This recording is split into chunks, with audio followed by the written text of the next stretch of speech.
We were going to have Mariah Carey's song, written by Walter, I can't pronounce his name, Afanasi, A Hero Within. It's a beautiful, moving song, but we would have to critique that a little bit. Does the hero actually lurk within us? Good question. But the heroes that these are the words. The heroes that we considered were Adolf Hitler. Oh yeah, he's not a hero. He was to millions of people in the 1930s and 40s. He was a hero. See me afterwards, Tim. I've got concerns about you. We looked at Martin Luther King Jr. We didn't really look at Tay-Tay. Who doesn't know who Tay-Tay is? Taylor Swift. And that's about all I know about Taylor Swift. No, I won't say apart from something that I said at youth that will stay at youth, because I'm already embarrassing people in the second to back row. Elon Musk, the wealthiest man in the world. Zelensky, Vladimir Zelensky. And we contrasted him with Donald Trump. And that memorable and embarrassing encounter they had in the White House. Yes, the features that I think youth agreed with me, I didn't put all of these on them, of a true hero.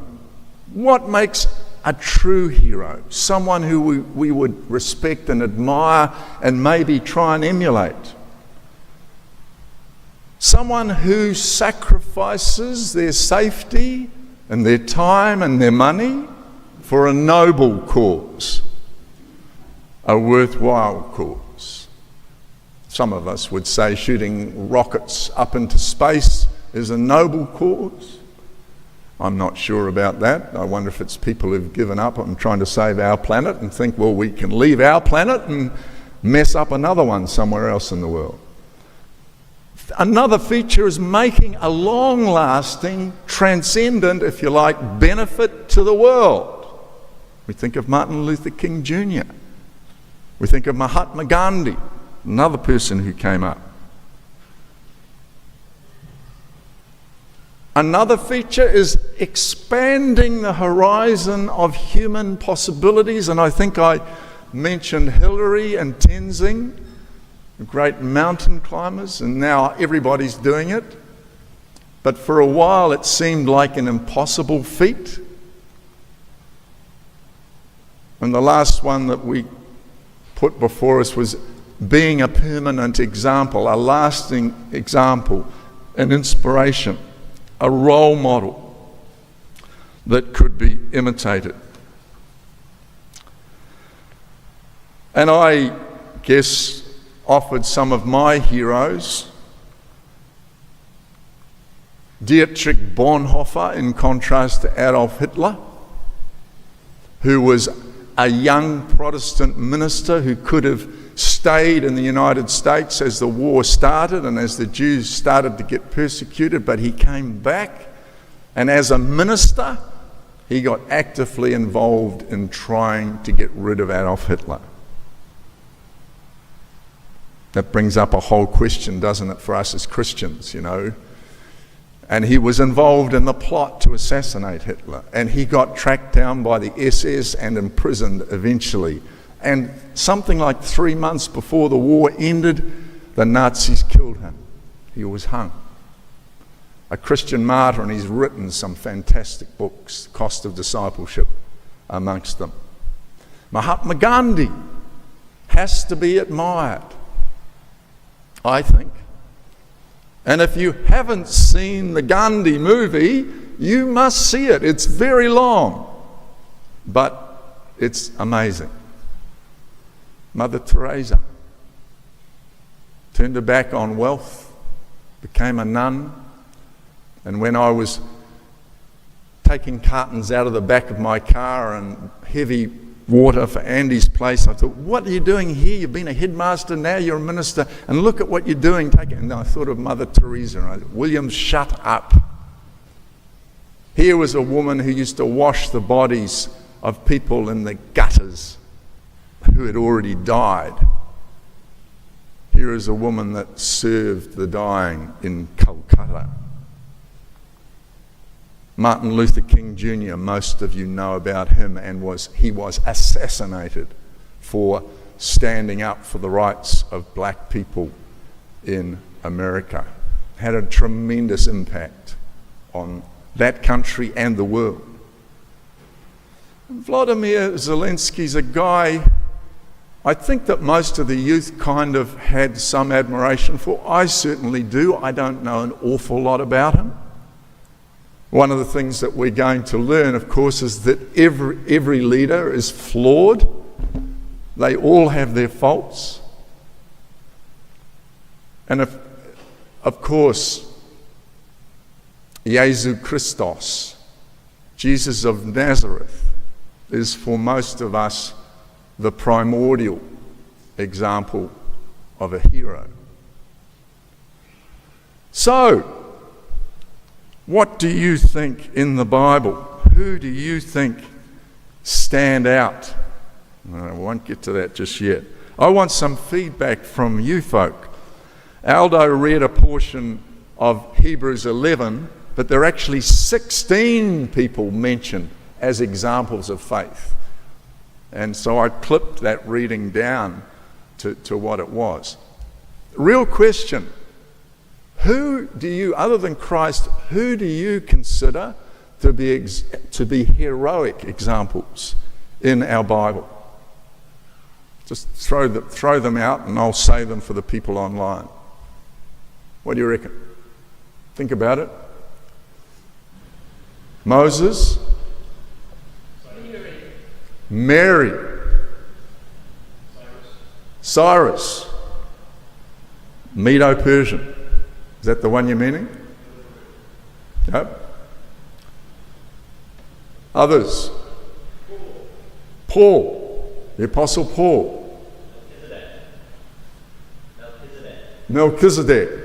The priest. He was a famous priest. After the order of Melchizedek is in Hebrews, actually, isn't it? Joshua. Yep. Led the people of Israel across the Jordan, following Moses' leadership. Others? Enoch.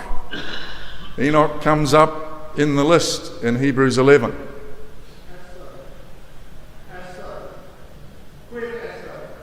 Queen Esther.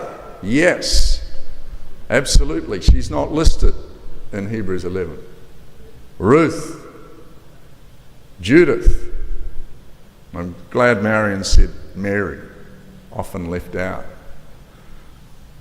So here they are. Here are the 16. I'm not stopping on them. Abel, Enoch, Noah, Abraham, Sarah, Ishak, Jacob, Joseph, Moshe, Rahab. What was Rahab known for? Yes, but what was her occupation? She was a prostitute. She's listed here as a hero because she put her life on the line for some of God's people. Gideon, Barak, Samson. Interesting. Jephthah. He was a judge. David. We might come back to him. Samuel, Shemuel. That's the list from Hebrews 11. You've added quite a few others. St. Clement was a Christian leader of towards the first century of Christianity, AD, first century AD. He wrote 2 epistles that never made it into our canon, never made it into our Bible.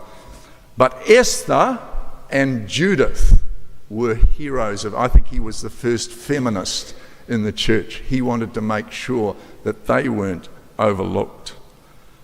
And I had Ruth and Mary down as well.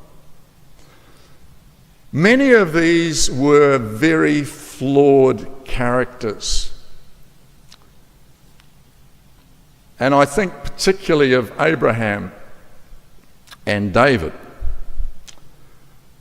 Abraham really let the side down when he pretended that Sarah was his sister.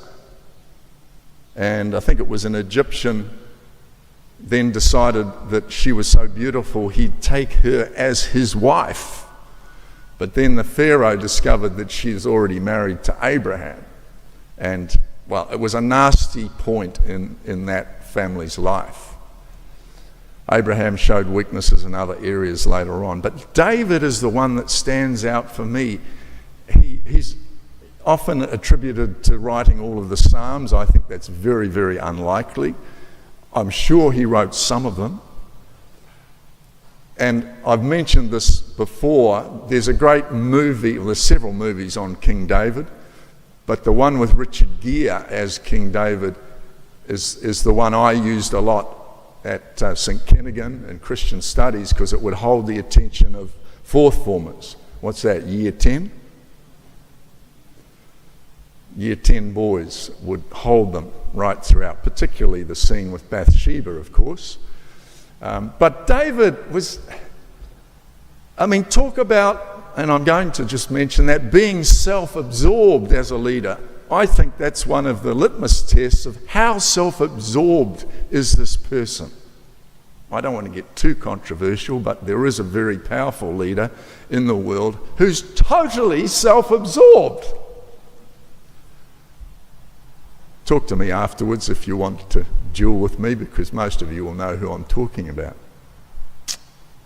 David was like that. David had all the power in the world, to the extent that when he looked upon Bathsheba, I've got to have that woman, and he made sure that he dealt with her husband, had him killed, and then married Bathsheba. And so that's not the only flaw in David's hero leadership. So I guess what we're saying is, even though we have these heroes listed here in the Bible, they have clay feet. And I'm sure even, if you watch the Gandhi movie, you'll see that he's a grumpy old man at times and quite intolerant. But he did things that were enormous for that country. And even Peter in the Bible, of course, we know about Peter, we know about his failure, but there's no doubt that he was a great leader. He was an honest person who made mistakes. Paul admits that he can't overcome some great problem. I want to be this person, but the very person I want to be, I can't be, but I'm the reverse of what I want to be. So you can see the tension in him as well. We haven't mentioned Stephen, who was martyred at the feet of Saul, who became Paul. So we've got this whole mixture. And when we think about our own heroes and our own thoughts about, am I a hero? I wonder, and this is a question I'm genuinely asking, do boys think about being a hero more than girls? What do you reckon? Do girls want to be heroes as much as boys? I wonder if it is a masculine thing. Controversial, I know. Is this sexist? Maybe. I wanted to be Zorro. I confessed that to the youth. ride a horse, get rid of the baddies with my friend Tonto. Any of you remember that? Yes, thank you, Alan. I suppose girls often like to be famous movie stars, huh? Or singers. Tay-Tay. I know that one of my daughter-in-laws, really one of her music heroes is, her name escapes me, we sing her songs a lot, the Hillsong, Kiwi girl, daughter of an All Black. Brooke Fraser. She's got a married name now, Brooke Fraser. And my daughter-in-law, and I won't name which one it was, she had to actually deal with that because she was trying to be like Brooke Fraser. And she was finding that very difficult.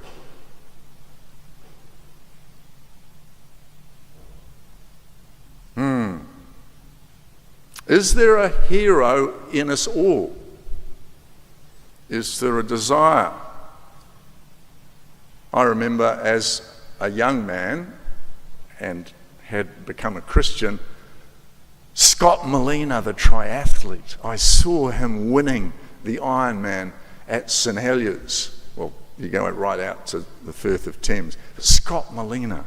I wanted to be like Scott Molina, and I had a photo of him in his Budgie Smugglers, but I fortunately couldn't get it on the PowerPoint today. But if you want to see this close up, I'll have it at morning tea. Scott Molina, what an athlete.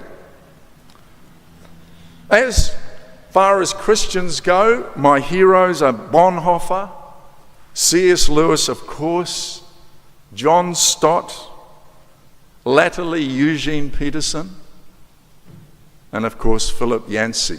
All of them are authors, but also people that I know lived lives that sought to reflect the one they followed, i.e.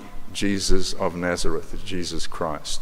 At the youth, we talked about a Kiwi called David Basso. Do any of you Indonesians who weren't at youth on Saturday night know that name? He was a wealthy man who decided he would direct all his money towards helping disadvantaged populations in Indonesia. And he set up partnerships and he lent money to people to set up businesses and buy houses. Incredible Christian man who gave it all up for others.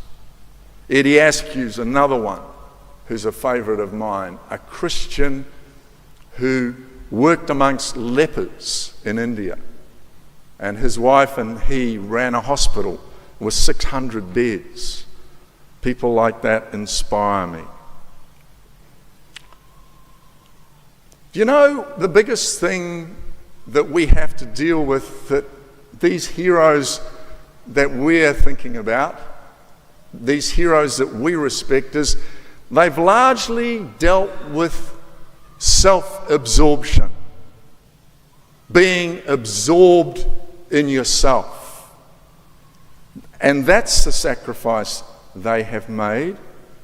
And instead of self-absorption, they have been absorbed in doing that good, often radical act for Christ in the world. Self-absorption is something I think we all wrestle with. And the challenge of our heroes of faith, and most importantly, the challenge of Christ, is that he emptied himself completely. Self-absorption was not something that would be true of him. And so as I wrap this up, I guess I'm challenging myself as well. That Jesus kind of turned upside down the whole concept of what a hero is. Because he didn't amass wealth. He didn't get a university degree. He didn't get married and have children who were high-performing children. He was captured and destroyed, or so they thought. You see what I mean? The whole heroic thing is turned upside down. He demonstrated his true power through self-sacrifice, culminating in the cross. And he can be emulated. With God's help, he can be our role model. He can influence how we live and what our decisions are that we make about our life, what our priorities are. This is a bit small for you to read, but I just want to finish with that little passage from Hebrews again. Therefore, when we're thinking about what it means to be, therefore we are surrounded by such a great cloud of witnesses. Let us throw off everything that hinders and the sin that so easily entangles the self-absorption. And let us run with perseverance the race set before us. Let us fix our eyes on Jesus, the author and perfecter of our faith. That, for me, says it all in a nutshell.